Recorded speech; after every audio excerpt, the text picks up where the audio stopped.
So, in a recent video comment that I had, someone asked me what tools that I actually use to, I guess, make the money that I have online.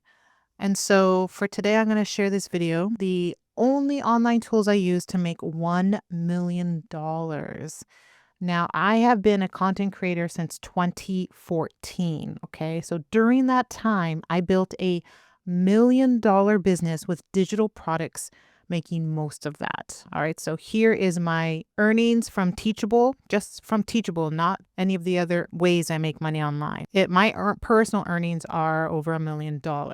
Because of that one question, I decided to make this video because people that aren't using many online tools, can they still be successful with their blog? Can they still make good money with their blog? I say you can, because while I go through my list, I'm going to show you things that I use and stopped using. I'm going to show you that at the end what you can use. So I'm going to first talk about all the tools that have helped me make $1 million.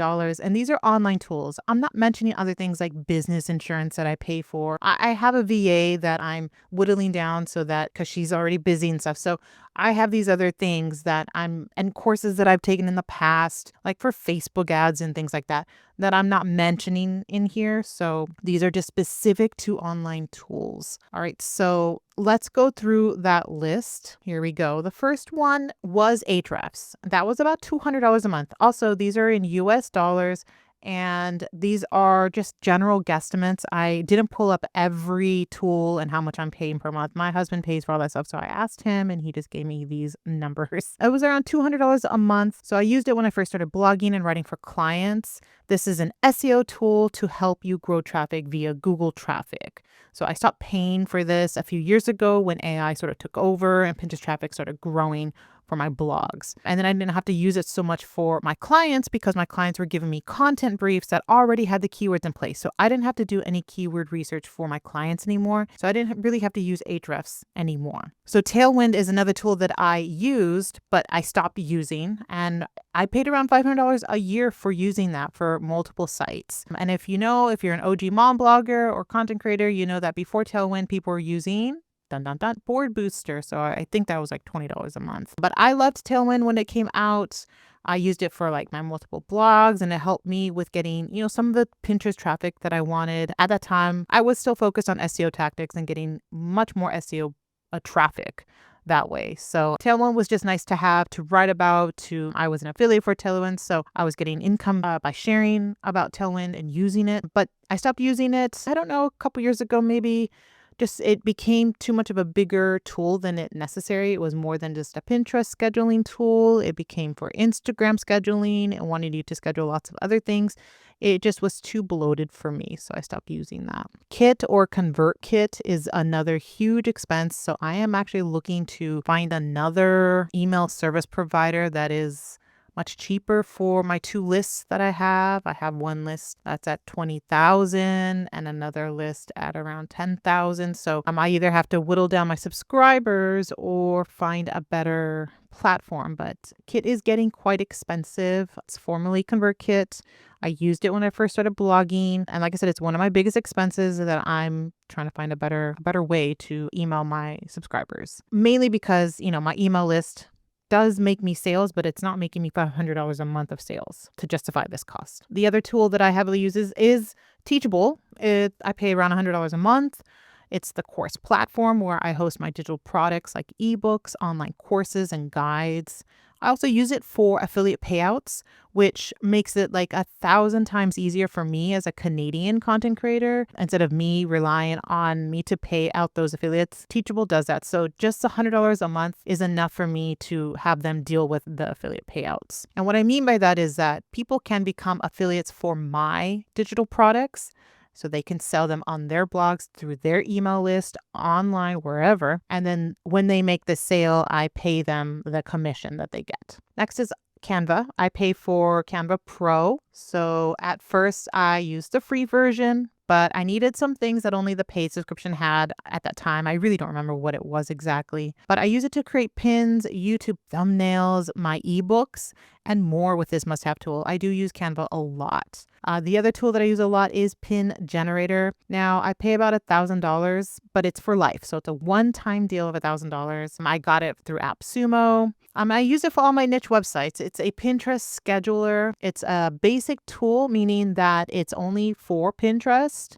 Maybe down the road, it's going to become like a Tailwind and have other platforms that you can schedule to. But I like it right now. And it added some new features like smart scheduling to drip out content, which is kind of nice. The next one is PinClicks. This is a tool from Tony Hill, which is he's a blogger, SEO person, but he's really into Pinterest now. I was grandfathered in when I first learned about this tool, either through his email list or forums and things like that.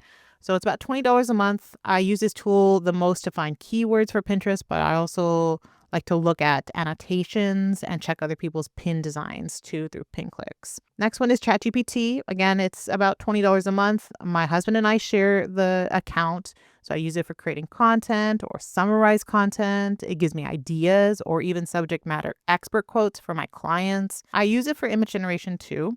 Now, I included these next two tools together because I no longer use them, but my husband does. Those are Ideogram and Midjourney. So Ideogram is $20 a month. Midjourney is $100 a month. I think we're trying to cut off Midjourney because it is an expense for using what little that we use it for. I don't think my husband uses it as much. But before ChatGPT came out with some good ways to make images, I was relying on Ideogram a lot and Midjourney a lot. But now I no longer use those tools. The next one is Creative Market. This is a pay-per-use. So Creative Market is a platform where you can purchase like workbook templates, ebook templates, things like that. And that's what I have it for. So I have it for Canva specifically. So I download it, I can upload it to Canva and use the template pages like a checklist page or like a Q&A page or a monthly calendar page, things like that, where I can just copy the template and use it in my own ebook or digital products. The next one is Creative Fabrica. I use that only for fonts. It's about $50 a year. So I found some really cool fonts. I think I mentioned it in a previous video. This is where I go to get my fonts. You have to really, up your pin designs nowadays. So, it's fine to pay for a font and use something like Creative Fabrica for that. Adobe Cloud is another expense that, hosts all our files for my husband and I. So it sort of works in the back end. I really don't know what I use it for, but I do know that Adobe has like this podcast scrubber or whatever. So for all my videos now, I'm using that tool, Adobe, whatever it's called, through Adobe Cloud for scrubbing my like audio for my videos.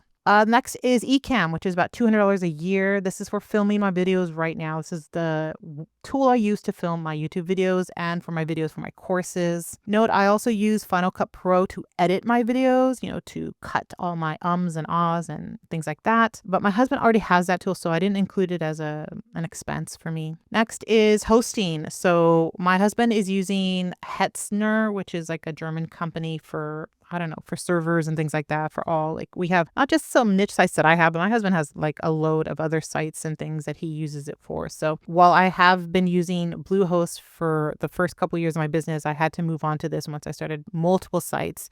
And you get a deal when you work with certain companies, like my husband told me. So we're paying about $60 a month for that. And also I pay for URLs. So I have about 20 and my husband has like dozens and dozens more. And it's about $15 per URL for that. So those are the tools that I use and that I have used to make $1 million. Now, for you as a beginner blogger, you don't have to use all these tools. You can use a basic hosting plan like Bluehost if you want. You don't have to use a lot of these tools. My suggestion is to, once you get your hosting and URL paid for, you can use a free theme. You don't even have to use a paid theme. My husband customizes all my themes, but it's just a basic theme that he just adds to it. And there's a lot of, even Canva, you can probably make a website page, and even like ChatGPT, you can ask it to make a sort of design and you get some elements there. There's a lot of ways, and think it does coding too. So, there's a lot of free ways you can make a really nice website. You can use Canva for free. I would pay for a scheduler for Pinterest. I wouldn't rely on manual pinning. I would definitely use something like Pin Generator. You can try something like a Tailwind if you want, but like I said, it's a big tool for pinning. So if you need it for some other things, like you want to do Instagram and stuff like that, then consider Tailwind. But I use Pin Generator. I've been using it for over a year and it's been fine. Pinterest is not deprioritizing my pins for using a schedule that may not be approved through Pinterest, but maybe it is because like my pins have been fine. PinClicks is another tool that I would strongly suggest using and paying for. You do get like a free 5-day trial. So, maybe you can download as many keywords as you can during those 5 days and then not pay for it and then just use all those keywords, create a lot of content, see if your traffic grows. Once it does, then you can sign up for, an ad platform. And if you get some income through that, then you can pay for pin clicks. And then like something like ChatGPT, you can use a free version of that. And then that's basically it because you don't really need an email list. If you're just doing niche sites, you really don't. And if you're not selling any digital products, you don't need a course platform. Very minimal when you're a brand new blogger. You don't need a lot. Person, like I said, Pin Generator and PinClicks are their two biggest tools that I use a lot. And then ChatGPT and Canva, but those you can use free versions of. So hopefully that helped you see the potential of what you can make. I mean, like I said, I've been doing this since 2014. It's not like I made $1 million in 1 year kind of thing. This is a realistic view of my business up until this point. If you have any questions, just let me know.